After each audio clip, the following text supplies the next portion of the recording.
Labour room में है। Labour room में जो है वो एनएचएम चार एसी कहाँ चाहिए थे? एचडीयू में लेबर का भी नाम को नया डाल दिया इधर। हाँ? एसएनडी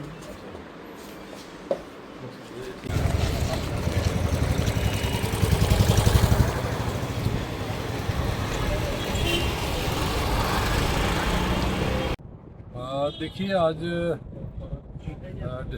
हमारा जो मेडिकल कॉलेज हॉस्पिटल है उसकी थोड़ा सा मैंने रिव्यू किया प्रिंसिपल गवर्नमेंट मेडिकल कॉलेज और मेडिकल स्टूडेंट के साथ बैठ के, और मेरे साथ उस रिव्यू मीटिंग में हमारे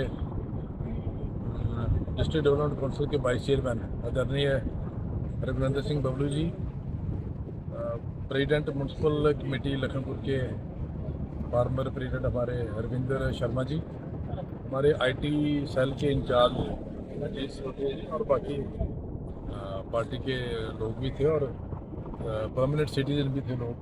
तो हमने देखा कि किस तरीके से इसका हमारे हॉस्पिटल को जो मेडिकल कॉलेज का किस तरीके की फैसिलिटी और इम्प्रूव किया।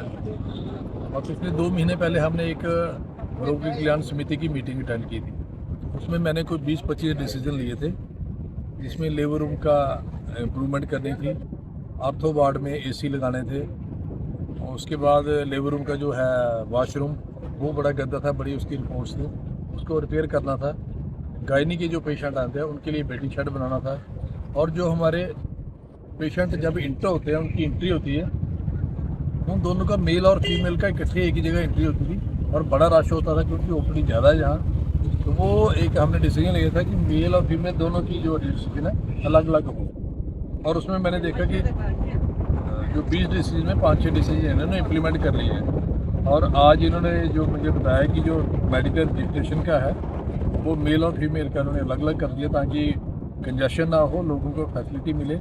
और एक डेडिकेटेड जो कंप्यूटर ऑपरेटर है जो मोबाइल को ऑपरेट करके लोगों को हेल्प करते हैं वो भी मौके पे थे।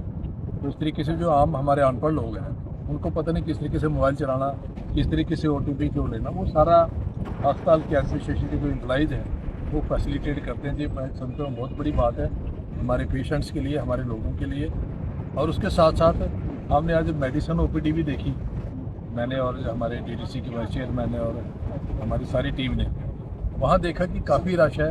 इसी तरह आर्थो वाली OPD में रश है, गायनी वाली OPD में रश है, लेकिन क्योंकि प्रॉपर हॉल नहीं होने की वजह से बड़ा छोटे छोटे रूम्स हैं, पुराने रूम बने हुए थे, और इस गर्मी के मौसम में AC की फैसिलिटी नहीं है। तो फंड्स की अभी पोजीशन मैंने पूछा कि वो फंड्स नहीं है उनके पास, लेकिन इसके लिए हम थ्रू CSR कोशिश करेंगे कि कम से कम 3 AC इनको इमीडिएटली मुहैया करवाएंगे। मैं उसके लिए आने वाले दिनों में कोशिश करूँगा कि 3 AC हमारे एक मेडिसिन पे लग जाए, एक जो हमारे नियोनेटल नए बच्चे हैं, छोटे जो बच्चे हैं उनका एक वार्ड बनाया गया नियोनेटल ICU निकू कहते हैं, वहाँ AC की फैसिलिटी वहाँ की लगाएंगे, एक labour post operative labour room में लगाएंगे। तो 3 AC लगाएंगे फिलहाल।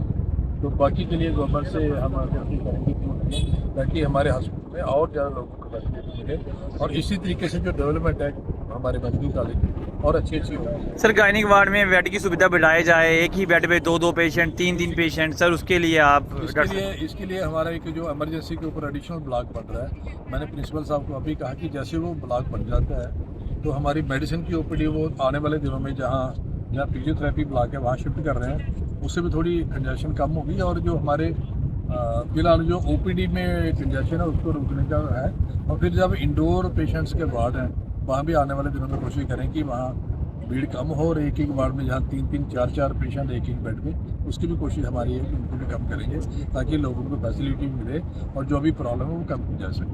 धन्यवाद सर।